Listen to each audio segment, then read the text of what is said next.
So let me now invite our panelists to come up. David Ignatius, and I think you're putting up the descriptions. David, as you probably know, is a famous author. He is a columnist for the distinguished Washington Post. Joyce Barnathan, would you come up and join us? I'm happy.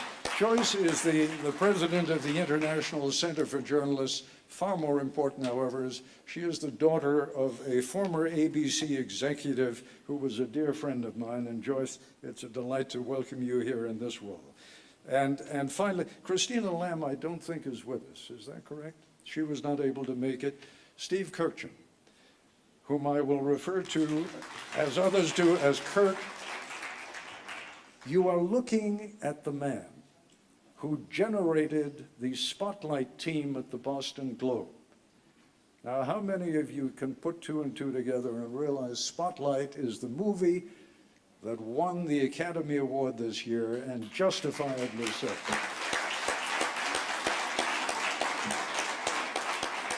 Steve is the man who put that team together, the Spotlight team, and congratulations.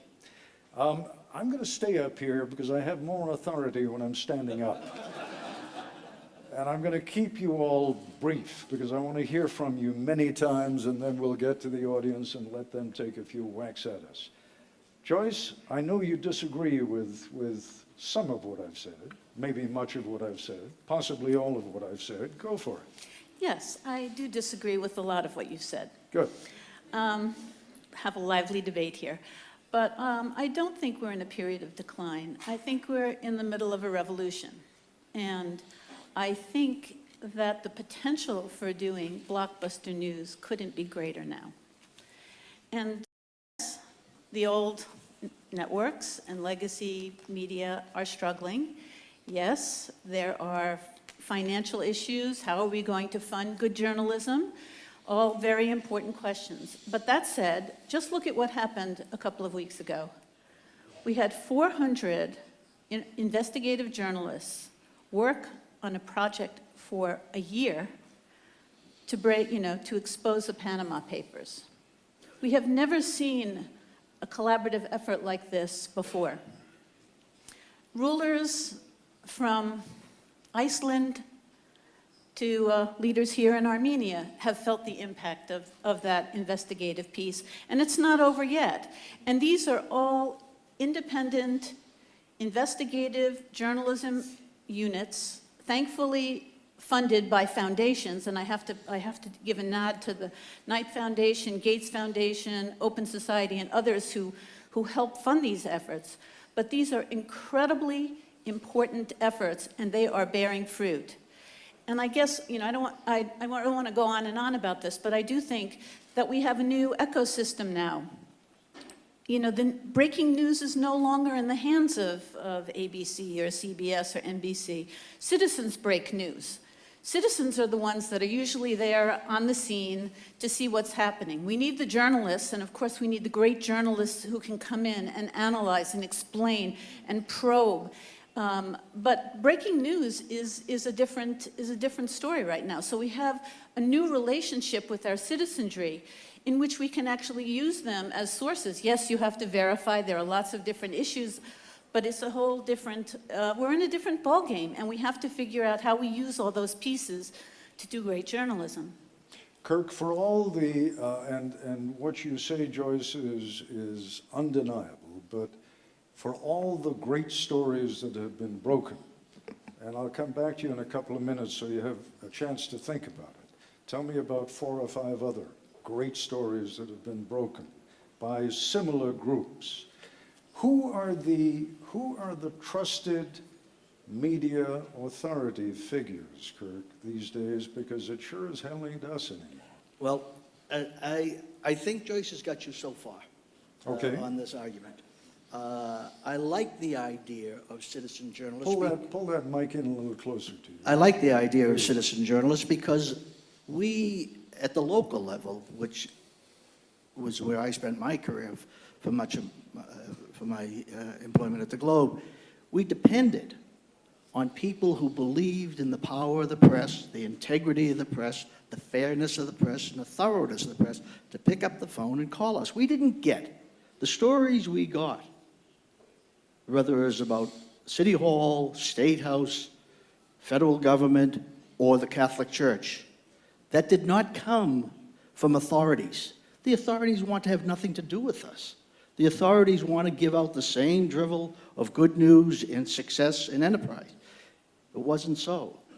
And what we depended on is they're giving us the tips that then we use our fairness, thoroughness, professionalism to get at the story, to come out with a complete account, which can have an extraordinary positive effect of, on the citizen body.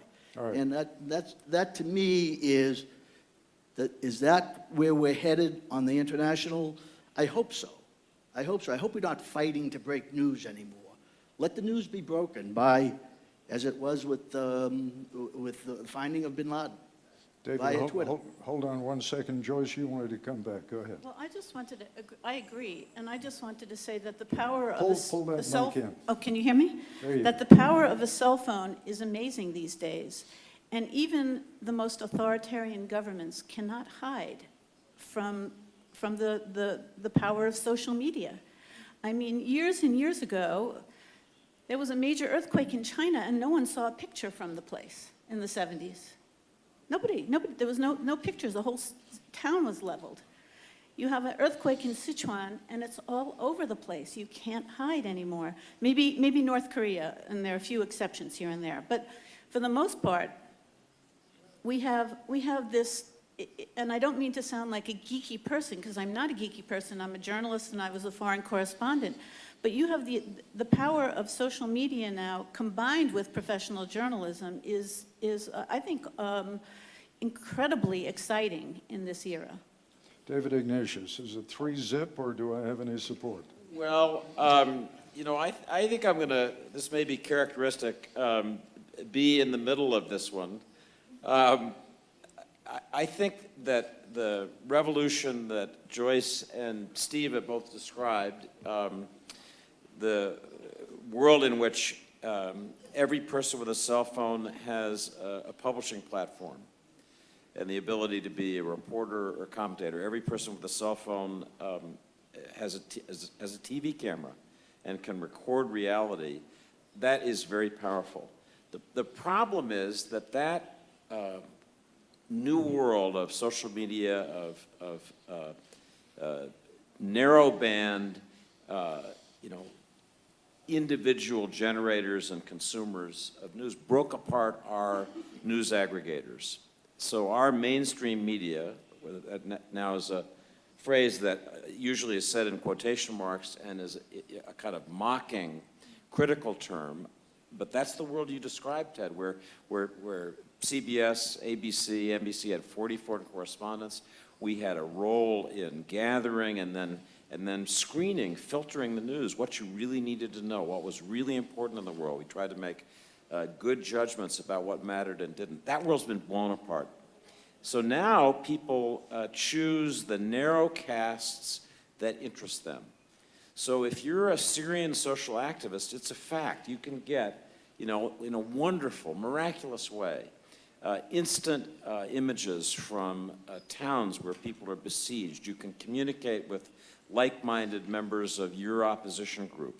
The problem is there's nothing in our media world that pulls people together. Put aside Syria, take the United States. The effect of new media, this amazing revolution that blew up the franchise of the Washington Post, the New York Times, ABC, CBS, has been to give people media that basically, rather than challenging what they think, you know, rather than organizing, filtering the world, and then telling you what's really essential in the judgment of the editors who ran that publication, you now have media that tell you that what you already think is correct, that reinforce the prejudices that you already have, and people select those media. I mean, they go out and look for the thing that will say the people you think are good, and here's the evidence. And the people you think are terrible, you know, they are. I mean, just look at American cable news. I think it has a nightmarish effect on our politics. As somebody who's still in the mainstream part, writing a column that tries to be as balanced as I can, I'll tell you, it's the things that get hits, that get, become viral, that get millions of people passing them around, are not the things that are seeking to be balanced, and offer objective information. They're the things that spin the information for a particular audience. They're the things that throw red meat over the fence and get grabbed. So it's true, Joyce.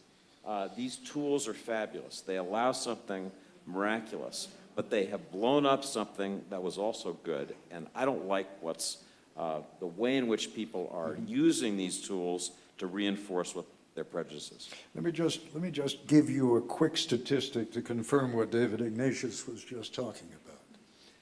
Today, now, after 7.5 years of the Obama administration, polls indicate that 27% of the American public still believe that he was born overseas, that he is not a natural-born United States citizen. Something like 92% of self-identified Democrats believe in global warming. The number of Republicans who believe in global warming is somewhere in the 30s.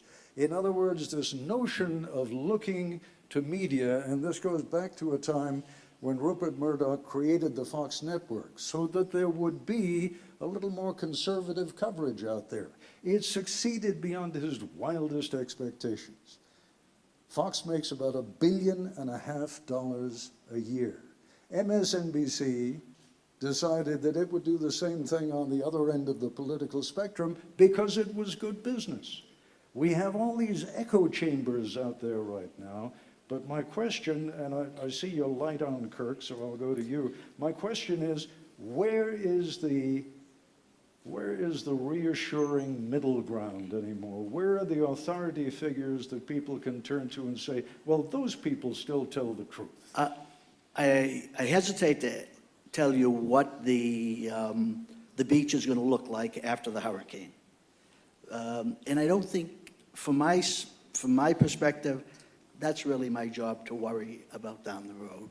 For right now, the stories we heard today, those are the stories that I want my reporters covering. Those are the stories. That's what's going to make great journalism. That's what's going to make journalism that is essential to my readership. And when I say my readership, I mean our readership. Don't worry about what it's going to look like down the road. I hear you, David, but I don't think we can spend too much. I look to your column to worry about that, but me as the news editor who's assigning people, I'm saying go for the best, the brightest, the most interesting stories. And the ones we heard today, which I haven't read in the Boston Globe or the other major media, those are the ones that I want my readers to Kirk, I know you to be an honest man, and you've already demonstrated that by indicating that the stories hadn't been in the Boston Globe yet. Is the Globe going to pay the money to send its own correspondents over to Africa to spend the necessary time to do the kinds of stories that we heard here today? There's ways of getting around that question. There is indigenous help. There's indigenous reporters. And those reporters, to identify those reporters, that's my responsibility as the senior editor in charge of assigning. That's my response, to set up a network of people, whether it's in Armenia or Turkey or wherever, that I can depend on, that I can pick up the phone and engage them in a story idea that we've heard today and have that story fully reported. Joyce. Yes, and I mentioned earlier this era of collaborative journalism. I mean, the organization that I work for, the International Center for Journalists, has helped set up several of these investigative journalism networks around the world. If they know that the Boston Globe wants to work with them on a story, they would be delighted. They exist, and they are breaking stories left and right, from the horse meat story in Europe to the Magnitsky millions that disappeared to, to the Panama Papers. There are big, big stories being broken by very, very good local journalists. So I think that we're just in a new era where we have to We're still making those links right now. But think about 400 journalists collaborating on that one story. And the news didn't break until they all broke stories around the world.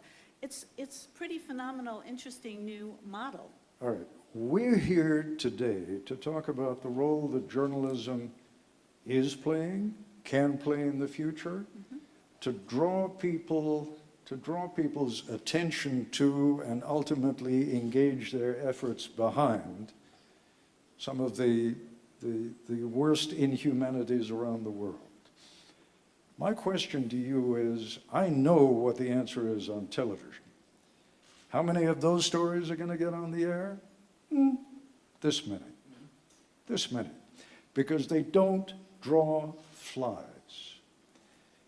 You'll get Donald Trump on the air 50 times before you get a story on a massacre in Africa. I simply want to draw your attention to the fact that the war in Congo, for example, has been going on now in the Democratic Republic of Congo, has been going on for more than 10 years.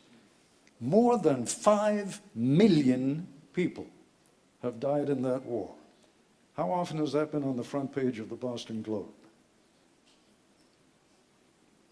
Or the Washington Post? Let's go to something much more local, and that's the fighting in Artsakh. I have heard last week, the last 2 weeks since President Sarkisian left Boston and I had to rush home here, I've had so many journalists and Armenians in my community pick up the phone and call me and say, what's going on? I don't know what's going on. Why is this happening over here? And I've got to, on that, I've got to agree with you. Why don't we have more full reporting, either on the battlefield or at in the government offices, to know why did this happen at this point? And I can't, except for my friend Eddie Bagdasarian, who is the director of the investigative reporting team here, HETQ, I'm not sure there are any other reporters on scene. How can that be? That a country that's as small and as special as this is losing 100+ soldiers in the battlefield less than how many miles from here, and that does not become front page news. Shame on the government, shame on us in not reaching out and saying, well, this has to be covered. David.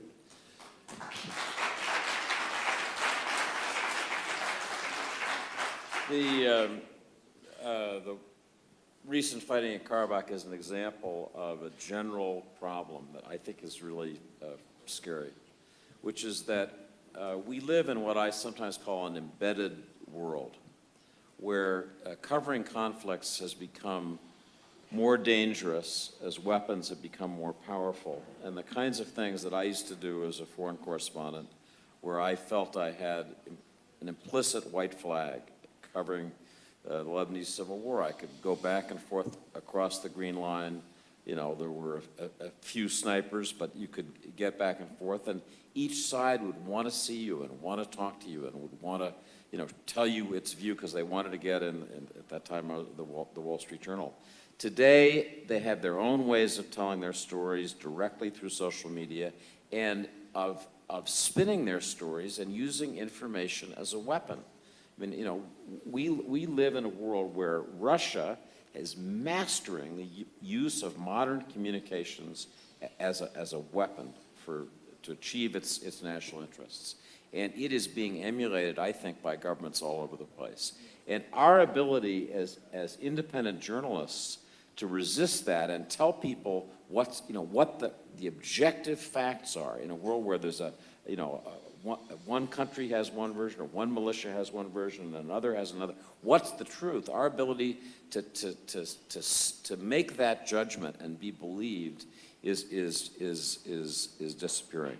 I mean, for every video that's posted about a barrel bombing in Syria, the pro-Assad media team is mounting something to combat it. Take a look when you get your phones out at coverage of this event and the counter media programming that's going on right now to rebut, to push back some of the themes that are being expressed here. That's the world we live in. And I honestly, I mean, to me, this is the biggest challenge that we need to think about. You know, it's great to have citizen journalists. It's great to have people around the world who are newly empowered to tell stories. The problem is we can't figure out a way to aggregate them.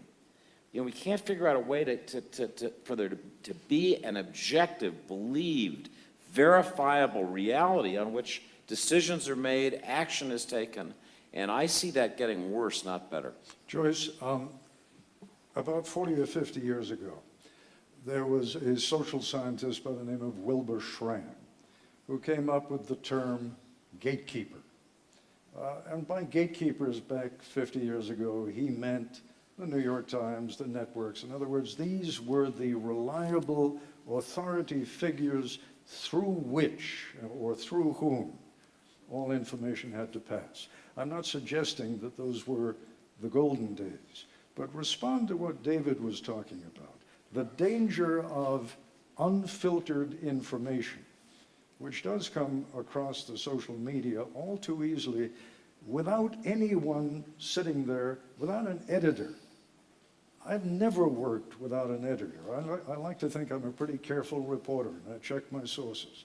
But we need editors, please. I couldn't agree more. I'm an editor myself. I couldn't agree more that we need editors. But the issue is, I guess people will take issue with the role of the gatekeeper as opposed to the role of the curator. That there's a lot of information, it's not going through a narrow bottleneck, the gatekeeper, and you're telling me what to think, but you're curating a whole variety of information that I can look at and make some intelligent decisions on. There is a backlash by millennials in our country against even the word objectivity, which they think is an artificial concept. Yes, there are all kinds of things. Yes, and it doesn't mean that they want partisanship, which Yeah. is where I would disagree. I don't think it's partisanship. I think they want authenticity. They want, if you listen to the, last year there was a NPR radio series called Serial. And it was a brilliant series by a woman journalist who looked into the murder of a high school student. What was different about it was that as she is reporting, you are hearing the tale. You don't know how it's going to end up, but you're hearing her questions. You're hearing the struggle she had with the information. You're hearing how she thought through and who she was going after.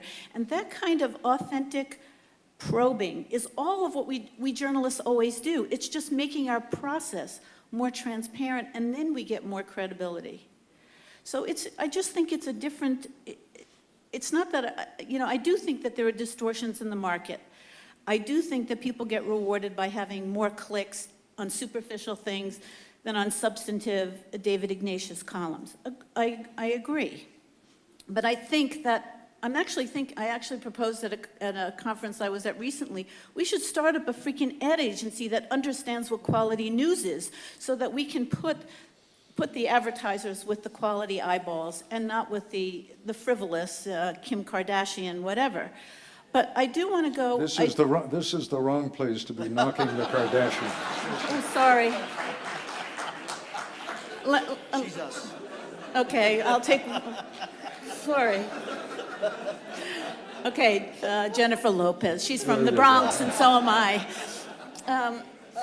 But I do believe that this is an incredibly, I would pick Kim Kardashian, right? That's your lead, right? No, I do believe that this is incredibly dangerous times for journalists. So I was a foreign correspondent for 11 years. And I don't think I'd venture out where I went in the past now. And if you think about the challenges of covering ISIS, where a lot of the vast humanitarian crises are taking place, and how very difficult it is for journalists to get near ISIS, because, as David said, you have a big target on your back. They have their own vast social networks, social media networks. They are cranking out their own propaganda. They don't need us anymore to tell the story. So we do have very particular challenges in how we do it and how we get reliable information from Syria. It's no joke that this is a very, very difficult and dangerous time for overseas journalists. I'm proud to say that in conjunction with the Aurora Prize, we're giving an award tomorrow, presenting the award to a New York Times correspondent, Rukmini Kalamaki, for tremendous work in covering humanitarian crises. It can be done, it is being done, and you'll hear more about that tomorrow, and I'm very glad that we had the opportunity to give this award. But I don't underestimate the challenges. It's just we have, as you said, we're in the storm now. Right. We don't know how it's going to shake out, but you still see great stuff happening. You know, when I came to, the second time I came to Yerevan, and I came to Yerevan in 2002, and I was the only member of the panel who spoke English. Everybody else spoke Armenian. I had no understanding of what the issues were here. I was in the land of, as I thought, milk and honey. But I was told, stress the independent need for an independent media. That's what's needed here. There is media, there is newspapers, there's TV, but they're either tied to the government or tied to a political party. And that remains so all these years later. You know, there is, thank you, there is a few more independent, but that's the need. I remember what the late Ben Bagdikian said. To get great reporting, either from TV or from newspapers, you need to have an independent, thriving news organization. Unless you get a thriving news organization, expect to hear Mozart play on a ukulele. You're not going to get it. You have to have a thriving news organization. And that's what's being born here. You know, it's the pro-publicans, it's the politicos, it's the independent organizations of journalists trying to come up with monetizing this new world and doing things that drew us into the business, at least drew me into the business, and drew Ted into the business, which I wanted to be up front. I want to be my notebook out. I want to be able to express my questions from my value system, which is a value system born of this country in America, born of the First Amendment. That's what I wanted, and I think that's what still, every class I go to, I spoke to a class here of journalism students, that's what drove these kids, is to get up close, ask questions, and bring their value system to the crises at hand. I couldn't agree more. Sorry. You should go ahead, I've been talking. You started. No, I couldn't agree more that what we need is vigorous, independent media, and that's what we're trying to propagate in my organization, and that's why foundation support is so important. But I just wanted to make one other trend that's very new and interesting, is that there's a rise of fact-checking organizations now around the world. And you're seeing fact-checkers, AfriCheck, Chequeado, all sorts of groups that are coming up and looking at what the media is printing and what politicians are saying and holding their feet to the fire. So you see these new startups that are actually trying to hold both the media and officials accountable. It's a very interesting trend. There was a great U.S. Senator from New York, Daniel Patrick Moynihan, who used to say, everyone is entitled to his own opinion. Everyone is not entitled to his own facts. That was then. This is now. These days, people expect to be entitled to their own facts. I just am a firm believer, and David, I'm sorry I'm cutting into your time a little bit, I'm a firm believer in the essential qualities of editing. Journalism is not a one-person process. It requires editing. And there is an enormous difference between social media and journalism. With that, David? Just a couple of observations. For some years, 15 years ago, I was the editor of the International Herald Tribune, which is an international, doesn't exist anymore. It was taken over by the New York Times, but was an international example of American-style journalism. It aggregated the best of the New York Times and the Washington Post and then put it out to the world. And when I traveled, everywhere I went, I was struck by the difference between what we did in our newspaper, the way we went about reporting and organizing the news, and what I saw from the local media, which, you know, almost every paper had a political spin, a bias that was evident not just on its editorial page, but in its news coverage. And, you know, I felt we were apostles of a different kind of journalism, American-style journalism. And I think, you know, as much as Steve said, we need to be unembarrassed about defending and supporting and arguing for that. Not because it's American, but because it's journalism, because it's real, because it's independent, because it's courageous, because it defies government, because it refuses to bend because it's, you know, it's convenient for the authorities. And for people like us, Joyce does this as well as anybody I know. People like us need to be in support of courageous, independent, real journalists who have this image, I think, of American-style journalism, because they're the ones taking the risks. I mean, it's easy for me to talk about this. I live in Washington now. Kurt, before you jump in, and then Joyce, we'll hear from Kurt, then from Joyce, and then I'd like to get you all involved in this process. I'll wave back at you, but I'm not coming to you yet. Kurt. I apologize for staying local and being a little bit dictatorial here.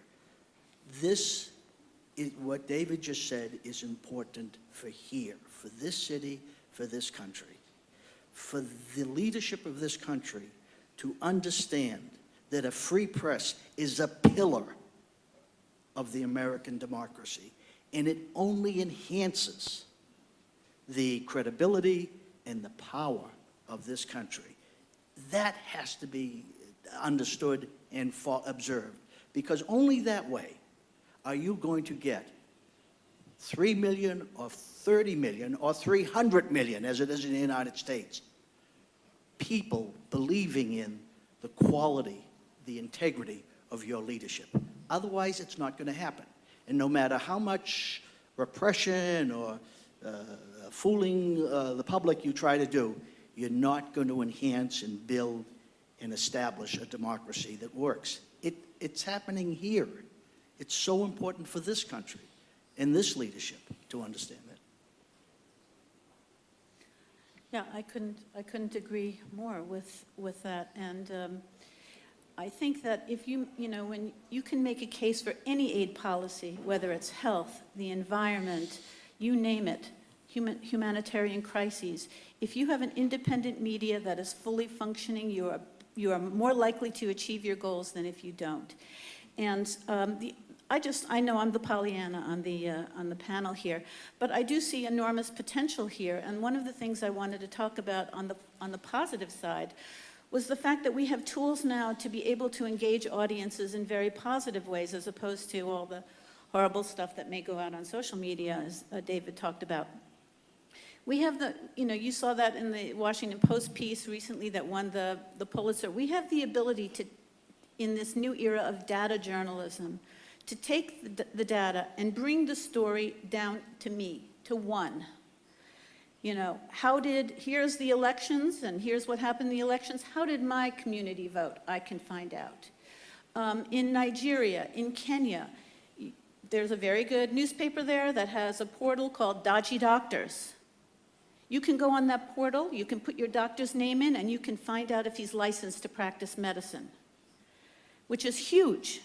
So the more that we have this open data movement, and the more the journalists can gain access to the data, as you see with the Pentagon Papers, the Panama Papers, I'm dating myself here, we have the ability to tell bring the news to me, bring the news to you, and make you respond, and we call it engage our audiences with quality content, not crappy content, but quality content that perhaps could change lives. And so I think we'd arguably say it can change lives and can change policies. Okay, let's start going to questions. I promised the gentleman in the back that, have you gone away? Well, you've gone away. All right. Go ahead, sir. Oh yes, thank you. I'm Mark Grigorian, a local journalist with 10 years experience with the BBC in London. First of all, I'll start very briefly with a bit of critique about today's panel, which is, I think, not really internationally balanced. It's true. And then secondly, talking about the issues that you raised. You know, we depend on our readers, viewers, or listeners, we the media. And our readers and viewers, our audience is coming to the media very often to hear, to read comments. And now these days, they're turning to the facts, going to the social network and getting the facts from the social networks. And it raises another issue of trust and credibility. The thing is, how are we utilizing the trust and credibility that the readers have toward the social networks? And the thing is of how we are absorbing these social networks facts into our reporting. Thank you. This was more of a comment rather than a question. No. Thank you. I mean, first of all, I think with deference to the panel and myself, you're right. It should have been a more cosmopolitan, a more international panel next year. Yes, sir. Thank you. Thank you very much. My name is Arsen Kharatyan. I currently actually run my own radio station in Georgia, but I used to work for The Man, for Uncle Sam, the Voice of America in Washington.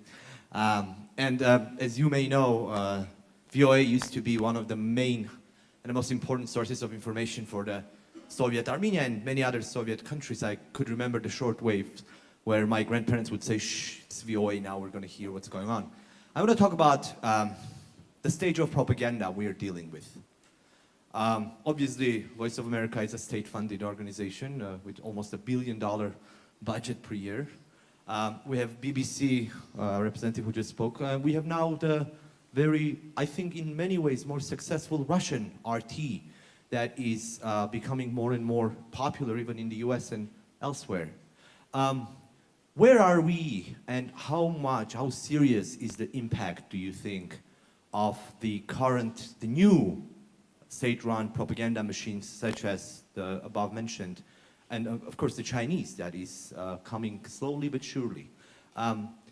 I would actually appreciate the panelists to touch upon this issue in general and how to basically confront those huge, giant organizations as independent journalists and as journalists that work on the ground and different places. Thank you. Would it be your impression, who would like to pick up on that? Would it be your impression that if the days of the major newspapers and days of the major networks have been drastically affected by the existence of social media and the internet, I would think that the place of, the role of organizations like Voice of America in particular would certainly have been affected by the skill with which so many different governments now are putting out social media. Well, it's a much more competitive world. RT is a perfect example. I mean, they're aggressive, they have good production values, it doesn't look clunky and Soviet, it looks hip and stylish. To me, it is sometimes wildly inaccurate based on my sources of information, but it's powerful. I mean, just to say it simply, I want to live in a fact-based world. I want there to be Armenian journalists, Armenian media that I can go to and trust, who have the principles of our profession, independence, fairness, that you just know reading what they do or seeing it on that they're real journalists. I begin to despair about that around the world, but also in the United States, we are less and less in a fact-based world. I mean, we have fact checkers in America that have checked every one of these crazy assertions that Donald Trump makes. There were thousands of Muslims cheering when the World Trade Center towers fell in New Jersey. And it has been demonstrated in every way that you can objectively show that that's a lie, that it's false.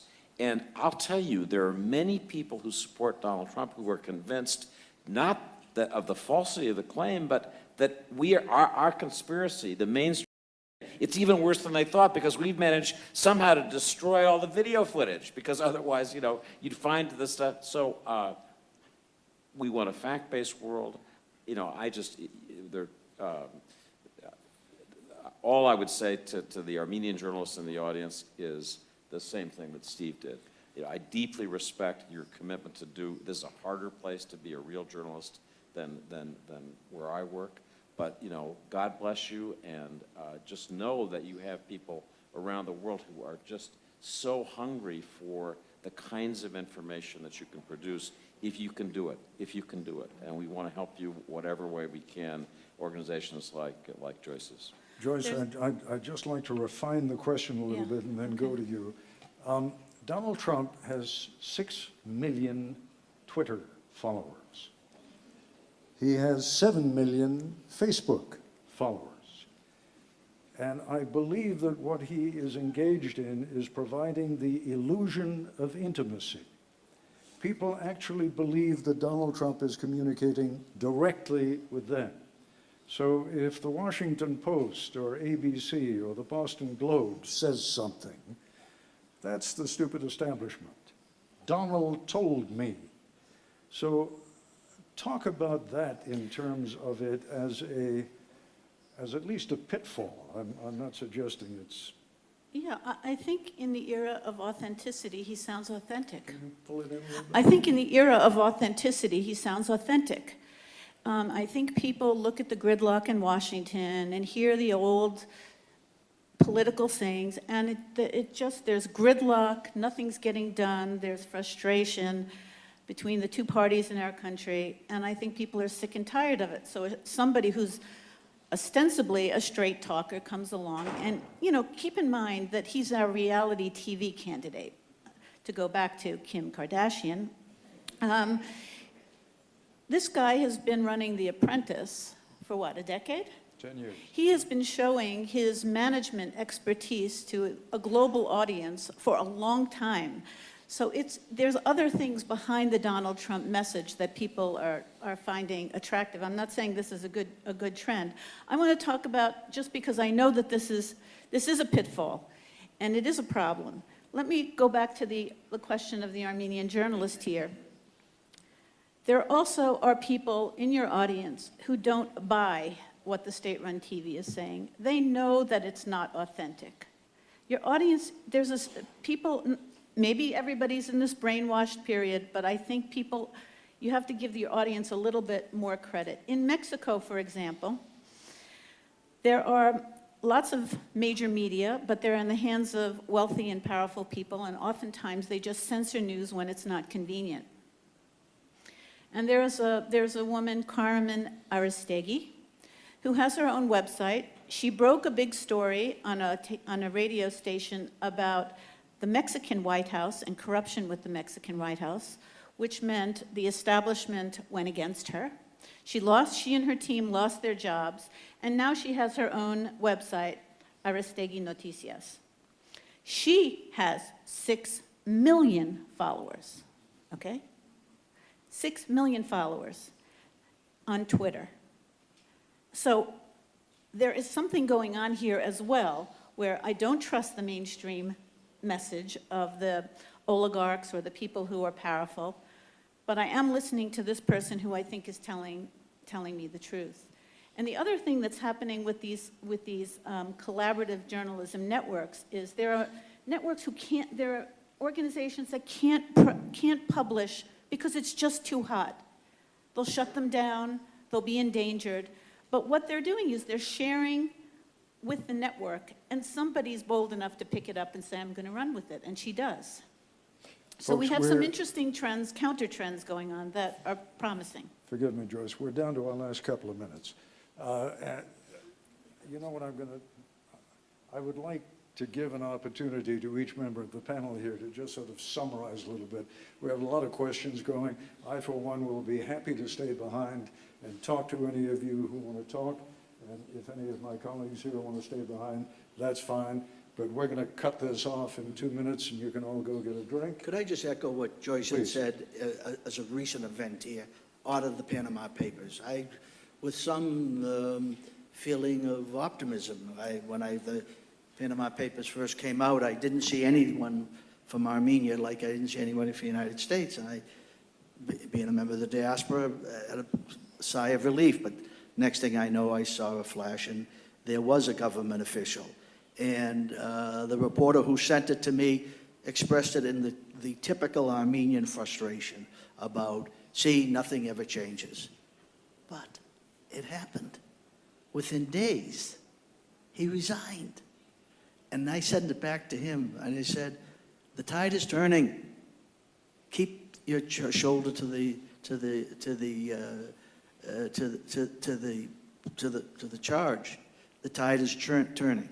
And again, I salute you Armenian journalists who are working so hard to get us both in the diaspora and, more importantly, here, the news of what's really going on. David? I just reinforce the points that I think we've all been making.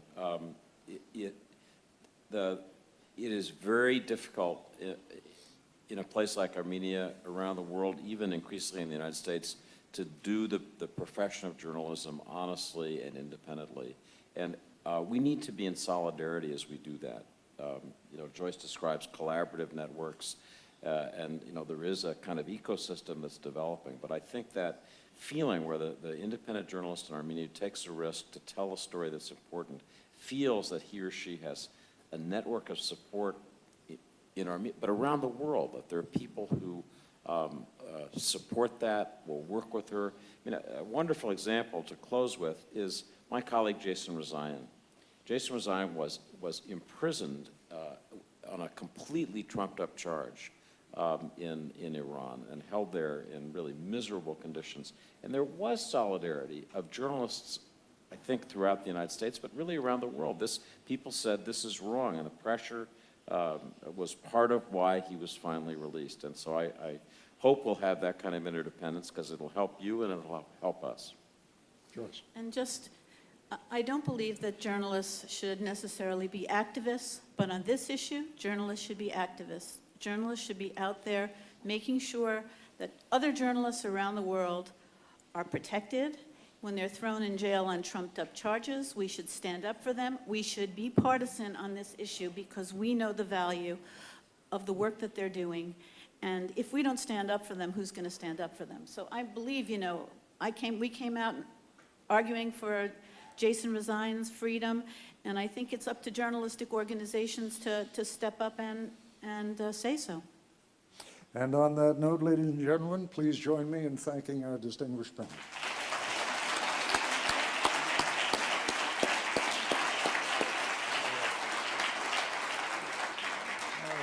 Great. Ted, thank you very much, and thank you to the panel. I think a great way to end the afternoon session. I think as the photographs are taken, I'll just try and sum it up. Interesting to hear perceptions of both the light and the dark consequences of the explosions of these different media channels. With David Ignatius very clearly quite concerned about the narrowcasting that comes from social media. And what that means in terms of propaganda and the spread of unchecked information.